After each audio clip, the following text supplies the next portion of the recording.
jërë ngeen jëf ñu ngi leen di nuyu bu baax di leen gërëm di am mbégte ak contentement ñëwaat ak yéen rek ci seen actualité fii ci réew mu Sénégal tey ñu am mbégte lool daal di dalal benn gan goo xam ne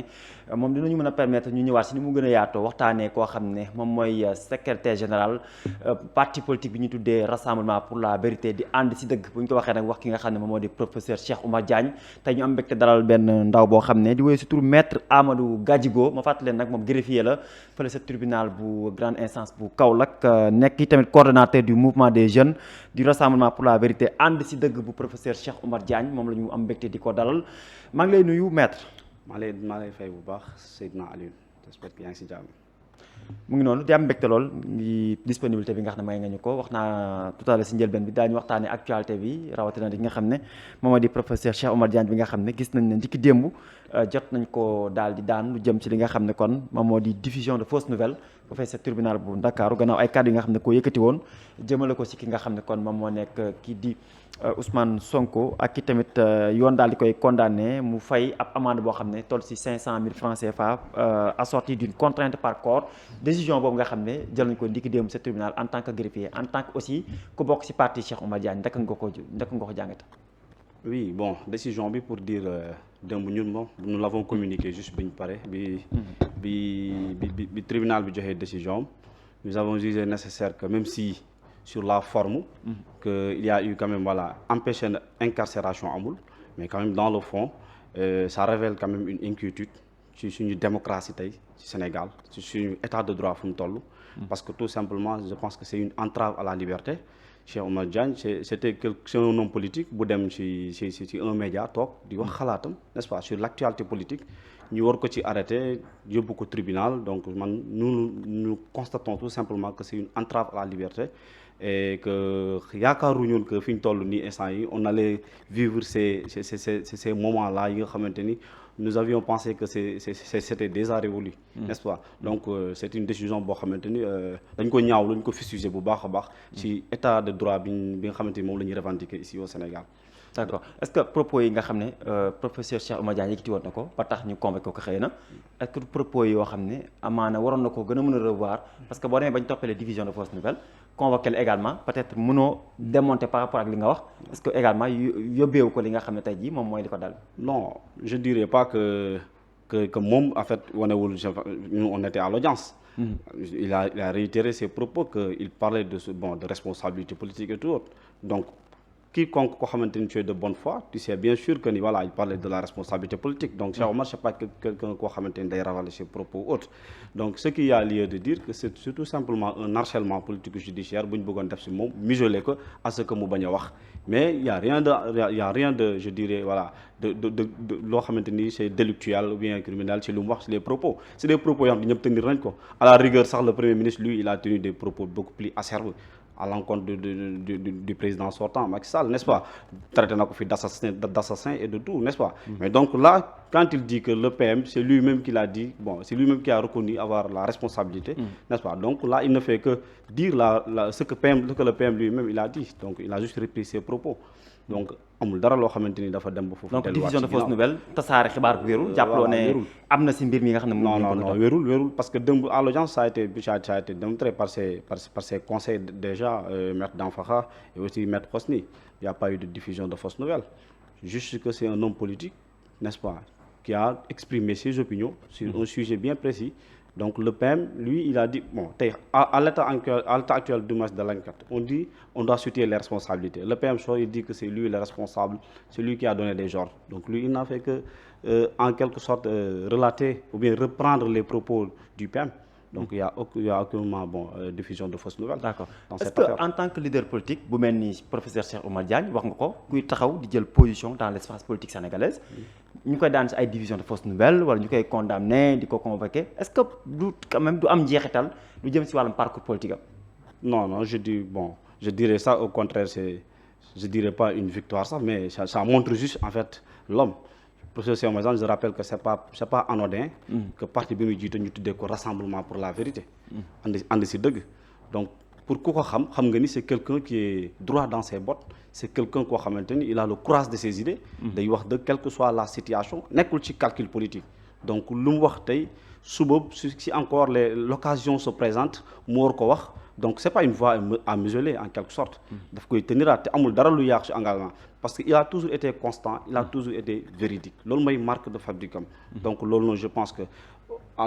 contrairement da koy gën a doole sax day gën a wan ni kii il est constant dans ce qu'il fait. kon taxawaay bi mu am dafay ñëwaat ci appellation parti bi rassemblement pour la vérité ànd ci dëgg. effectivement loolu la donc c'est pas anodin ñu choisir la vérité comme voilà comme suñu marque comme lu ñuy distinguer des autres. dañuy dire la vérité quelles que soient les situations quelle que soit la situation quelles que soient les circonstances. donc il n'en fait que ça donc loolu suñu constance am la boo xamante ni ñëpp seedal nañ ko ci langue politique bi. donc il continuera ci lancer boobu noonu sans pour autant voilà faire des compromis wala des calculs politiciens ou autres. donc day continuer ci lancer boobu. alors ban jàngat ngay def aussi si Cheikh Oumar Diagne bi ñu xamoon bi muy nekk du ma ne bi muy nekk ci opposition bi mais bi ñi fi nekk bi ñu nekk ci opposition bi mu amoon taxawaay bi mu amoon doon loon également défendre ci loo xam ne peut-être moom intérêt de see nekk mu ñëwaat également ñi nekk ci nguur gi ñu gisaat mu amaat beneen posture mu jaaxal ñu bari mais mu mel ni am ñu naan Cheikh Oumar Diagne dafa contre Ousmane Sonko wala xëy na peut-être dañoo am ay antécédents yu mel noonu vis-à-vis de ces éléments là ban jàng nga ci def. bon je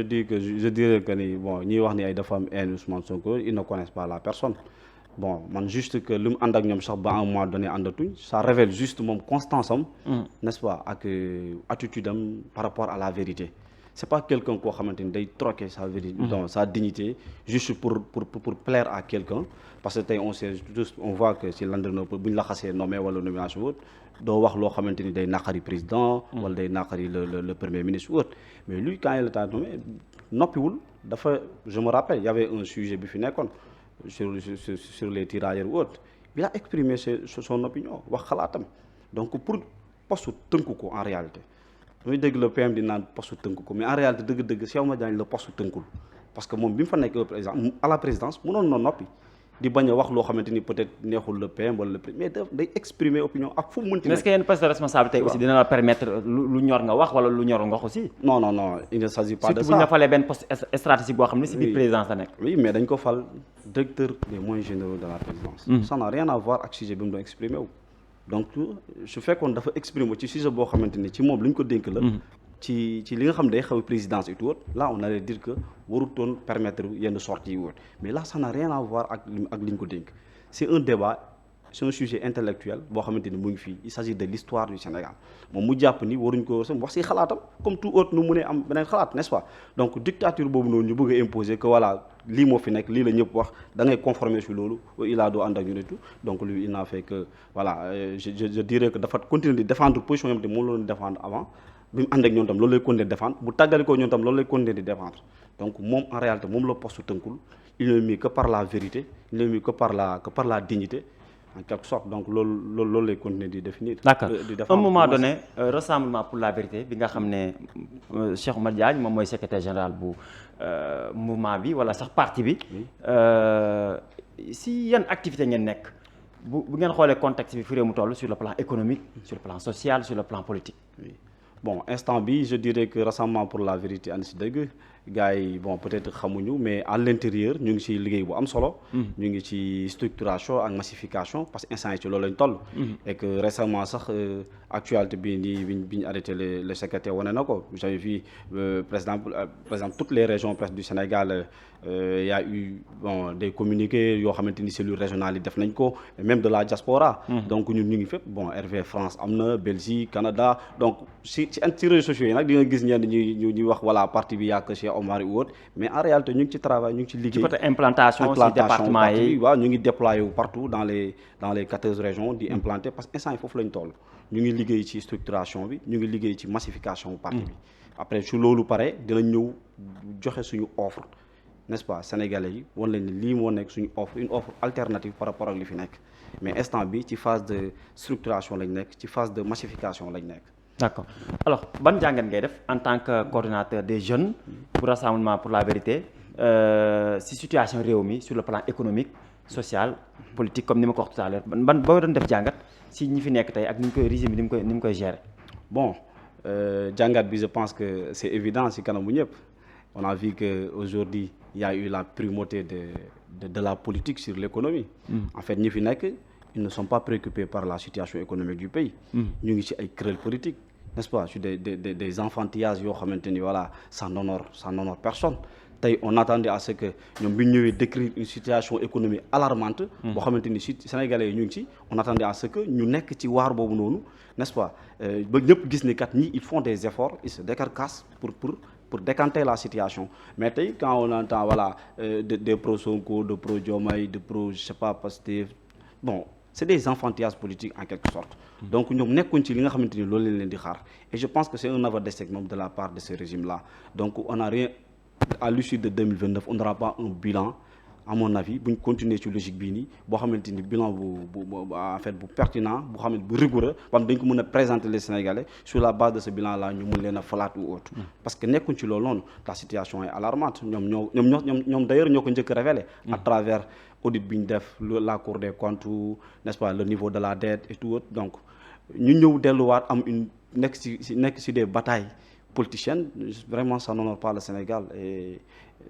c'est vraiment désolant de la part de ces. d'accord ces temps-ci aussi gis nañ série arrestation yi nga xam ne am na si wàllum justice. ñenn ñi dañuy wax ñu di leen convoqué sur le cas de Cheikh Oumar Diagne bi nga xam ne si njëlbeen bi moom lañ doon abordé. est-ce que jàpp nga ne quand même bu ñuy wax li nga xam ne moom moo di la démocratie sénégalaise mu ngi honoré par rapport ak li nga xam ne moom lañ nekk di gis ci ay actes. bon sànq samay entame promo si la commencé sax de la ni vraiment c'est une déception ñun ku ñu waxoon peut-être fii ak 3 ans ci ginnaaw yi wut que dinañ dund ces mêmes scènes là duñ ko doon gëm. parce que le parti Pastef ñi nekk tey ci nguur gi ñoom ils ont été victimes de ça n'est-ce pas des arrestations tous azimuts yoo xamante ni c'est des délits d'opinion lañ doon toppee le leader le président en République actuellement il a été arrêté pour des délits d'opinion autres donc ñun foogoon nañ lii vraiment dañ koy dépasser quoi mais malheureusement bi ñu ñëwee c'est un reniement dañ ñëw gis ni carrément ñoom les mêmes pratiques le tour de parquet ku dem média wax dara après gars yi voilà arrêté la yóbbu la justice tu vois yóbbu la tribunal donc c'est toujours les mêmes pratiques rupture bi ñuy wax dëgg on le sent pas ci domaine même liberté individuelle yi nga xamante ni amoon na Sénégal donc rupture bi c'est à tous les niveaux on le sent pas n'est-ce pas surtout nag li ci gën a alarmant nag mooy ci cadre liberté individuelle yi là moom c'est un fiasco total vraiment on n'aurait pas cru que Pastef au pouvoir dina ñëw ñu nekk fii ñu di topp ay hommes politiques pour des délits d'opinion avec tout ce qu'ils ont vécu avec tout ce qu'ils ont été ils ont été victimes de ça ci régime Macky Sall et maintenant en parlant de professeur Cheikh Oumar Diagne. donc rupture dañ ko doon prononcé mais en réalité da nga jàpp ne. amul benn rupture ci côté boobu et ci domaine yu bëri Pastef tàmmal nañu tey suñu liggéey lii bu ñëwee def lii gis nga ko à travers même démb à l'Assemblée nationale. lu ñu la promettre bu ñëwee dinañ am lu ñu ci wàññiwaat pour wala ni carrément que mënuñ ko ils ne sont pas à la hauteur. de lu ñu doon promettre ak li ñuy def tey nekkul benn tu vois même à travers la loi du Conseil national de régulation des médias mais gis nga il y a une volonté derrière c'est tout simplement de museler une certaine presse boo xamante ni peut-être ce n'est pas favorable à ñoom loolu kese la d'ailleurs même ça a été attaqué en pourvoi en cassation et nous espérons que peut-être la Cour suprême na ci entre donc tu vois cette volonté là de museler les voix dissidentes en quelque sorte c'est vraiment regrettable de voir Pastef di abonder dans ce sens. d'accord tout à l'heure yaa ngi junj par rapport ak li nga xam ne moom moo di loi bi ñu doon modifié ndiki démb si Assemblée nationale par rapport ak ñi fi nekkoon ñenn ñi sax jàpp ne ñoom dañoo waxoon bi ñu ñëwee dañuy criminaliser li nga xam ne moo di mbirum góor jigéen alors que démb Assemblée nationale dañoo modifié article 319 redéfinir li nga xam ne moom moo di acte contre nature parce que dañ doon wax acte impudique ñu jàpp ne sax leerutoon na yu mel noonu indiwaat si yeneen sanction alors que su mel ni professeur Cheikh Oumar Diagne su ma jumul moom taxawaay bi mu si amoon mooy ñu criminaliser li nga xam ne moom moo di góor jigéen tey ban position ngeen am ak loi bi nga xam ne modifié nañ ko ndiki dem ci Assemblée nationale. effectivement da nga wax lu am solo wax professeur moom fi mu taxawoon je rappelle que moom il était anti-Sami Djiko la nekkoon. n'est-ce pas nekkoon fa gérer woon communication bi tout au début donc moom combat bi nekkul tey la ko commencé mener d'ailleurs sax je me rappelle mois boobu noonu il a été condamné ci affaire boobu noonu moom ak contre Djibril War et tout autre donc moom dafa yàgg nekk ci combat ou criminalisation de l'homosexualité je me rappelle démb rek maa ngi dégg Mame Matar muy wax ci RFM que ni que Cheikh Oumar Diagne bi ñu fa tollee woon ñoom ñoo ñëw nañu comme yow tu avais déjà écrit benn proposition de loi pour ñu criminaliser ko ànd Sami Djiko donc yow jox ñu sa bos comme ça ñu xool nu ñu koy proposer à des députés ou autres donc pour juste rappeler que moom mu ngi ci constance boobu noonu depuis ba fi ñu toll nii ci constance boobu noonu tamit la taxaw n'est-ce pas maintenant pour ce qui est de Pastef gis nañ nu il s'agit de reniement criminalisation lañ dikki woon loolu lañ waxoon loolu lañ promettre woon askan wi ñu ñëw ba fii nii wax waxu durcissement mais est-ce que pas yu mën a apprécier aussi parce que boo xoolee article 319 depuis 1965 aussi kenn laalu ko ba ñoom ñu ñëw en 2026 aussi def si ay jéego yoo xam ne même bu fekkee ne am na lu ñu jot a wax si wàllu modification beeg yooyu est-ce que tey mën a encourager aussi effectivement xam nga tey bu fekkoon c'est un parti boo xamante ni jëluloon engagement am ne day criminaliser peut-être bu ñëwee des fois dañu ok c'est bien ñu jàll ci leen n'est-ce pas mais Pastef en fait en réalité dafa waxoon day criminaliser donc de deux choses l'une moo mën a am ci mois bi ñu ko doon wax soit ñoom dañ ko doon wax di ci ànd pour juste une récupération politique faire du populisme comme ils savent le faire looloo taxoon ñu ko doon ñu porté woon le combat mais en réalité xamoon nañ ñu duñ ko def bu ñu ñëwee au pouvoir loolu moo mën a am wa ilaa ñoom bi ñu doon porté combat criminalisation bi actuellement li seen ministre de l'intérieur taxaw défendre à l'Assemblée nationale que toutes les péripéties qu'il y a buñ criminaliser et tout autre kon xamuñu ko woon donc ce qui veut dire que même dans l'opposition dañ doon naviguer à vue donc c'est pas trop bu ñu ñëwee tamit nekk au pouvoir di naviguer à vue donc ñun loolu ça ne nous étonne pas en quelque sorte c'est tout simplement un reniement n'est-ce pas tey mënoon nañ comprendre près un Thierno Alassane Sall wala beneen acteur politique boo xamante ni musul def promesse peut-être criminalisation bu ñëwee bu nee durcissement la proposé ne kii de lii la mën lii la d'accord mais Pastef ils avaient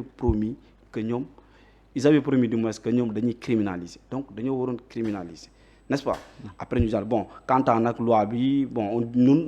dañuy ne c'est un pas dañ koy magnifier c'est un pas tout en sachant que ni il reste quand même peut-être des pas à faire déjà man je pense que ça au préalable am na beaucoup de propositions yoo xamante ni war nañ ko mën def démb le député Tafsir Thioye abondé na dans ce sens muy wax que pour dañ ko war a inscrire ci constitution Sénégal man récemment rek bind naa benn tribune bañ publier dans le Soleil ak sama benn collègue que je salue maître Aliou Gabou Cissé ak Masserigne Dieye maintenant et ci tribune boobu ñun déjà ñu doon wax li Tafsir Thioye wax démb que constitution Sénégal la ñu war a inscrire une loi une disposition boo xamante ni day wax carrément que ni le Sénégal reconnaîtrewul mariage homosexuel góor ak jigéen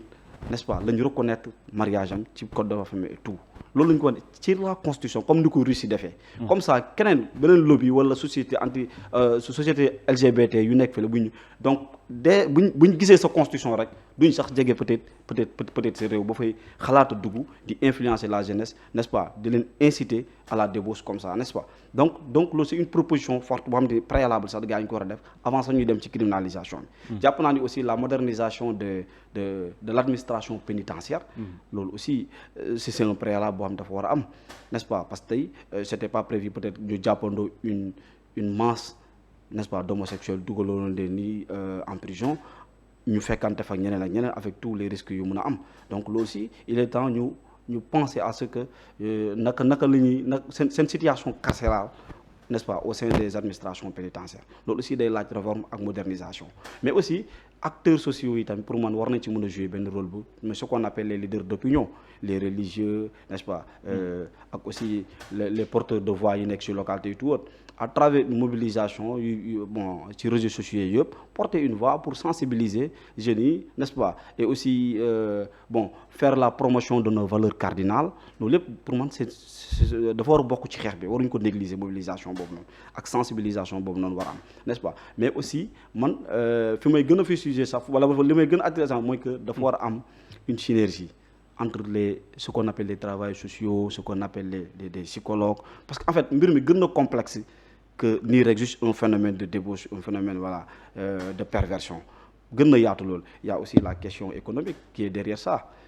les jeunes ñu ci bëri ci ñoom c'est en contrepartie n'est-ce pas des sommes modiques lañuy leen di inciter à la débauche donc loolu aussi day soulever la question de l'emploi il faut que vraiment aussi ñu travailler avoir un programme d'emploi national boo xamante ni day mën a jeunesse bi du exposer wu trop à ces lobbies LGBT ou autre donc voilà donc pour man c'est un phénomène très complexe boo xam dafa laaj beaucoup plus d'approche une approche pluridisciplinaire sax pour gën ko mën jël en global pas pour autant mettre en avant seulement l'aspect répressif en quelque sorte. D'accord ñu jeexalee ko suñu poñ bu mujj bi rek muy si wàllum politique rawatina nag Rassemblement pour la vérité en tant que coordonnateur aussi des jeunes du parti ndax lan ngeen di waajal si échange yi ñëw su ma ko waxee mooy local moo gën a jege. ndax yéen a ngi si liggéey pour aussi implanter seen i candidats un peu partout sur les 557 communes pratiquement si élection locale. bon effectivement mooy ni wala wax sànq rek ñun ñu ngi ci liggéey ñu ngi ci structuration ñu ngi ci massification te suñu ambition comme tout parti politique c'est de conquérir le pouvoir n'est-ce pas d'exercer le pouvoir et n'est-ce pas donc ñu ngi ci lancé boobu lañ nekk te gëm nañ ni élection bu ñëw war nañu mën a dem ci élection yooyu noonu am nañ des représentants partout n'est-ce pas ci région Sénégal donc gëm nañ ni élection bu munti ñëw que ça soit local législative présidentielle ñun dañuy dem ci élection yooyu noonu n'est-ce pas sauf que nekkuñu ci logique u voilà dichotomie bi ñu bëgg a def dans l'espace politique actuellement soit tu es pro kii wala pro kii ñun nous incarnons la troisième voie l'alternative à ces enfantillages institutionnels yi ñuy def entre pour je sais pas pro Sonko pro Diomaye nekkuñ ci logique yooyu nous incarnons cette troisième voie, une alternative, n'est-ce pas, à ce que li fi nekk actuellement et le moment venu nous présenter suñu offre au peuple sénégalais après moom à charge à lui de faire le choix. d'accord jërëjëf Amadou Gadjigo am nañ contentement bu baax doon la dalal ngir ñu waxtaane ay simili yu néew rek si wàllum actualité bi. C'est moi qui vous remercie merci beaucoup. jërëjëf di gërëm Aliou Ba moo nekkoon ci technique bi Amadou Gadjigo moom mooy coordonnateur du mouvement des jeunes du rassemblement pour la vérité ànd si dëgg bu professeur Cheikh Oumar Diagne ngir ñu waxtaanee actualité bi ñeel li xewoon si wàllum justice ak yenn si dossiers yi ñu ngi leen di sant di leen gërëm di leen jox di daje ba beneen yoon ak beneen gan si wàllum politique ak waxtaan bi jërë ngeen jëf.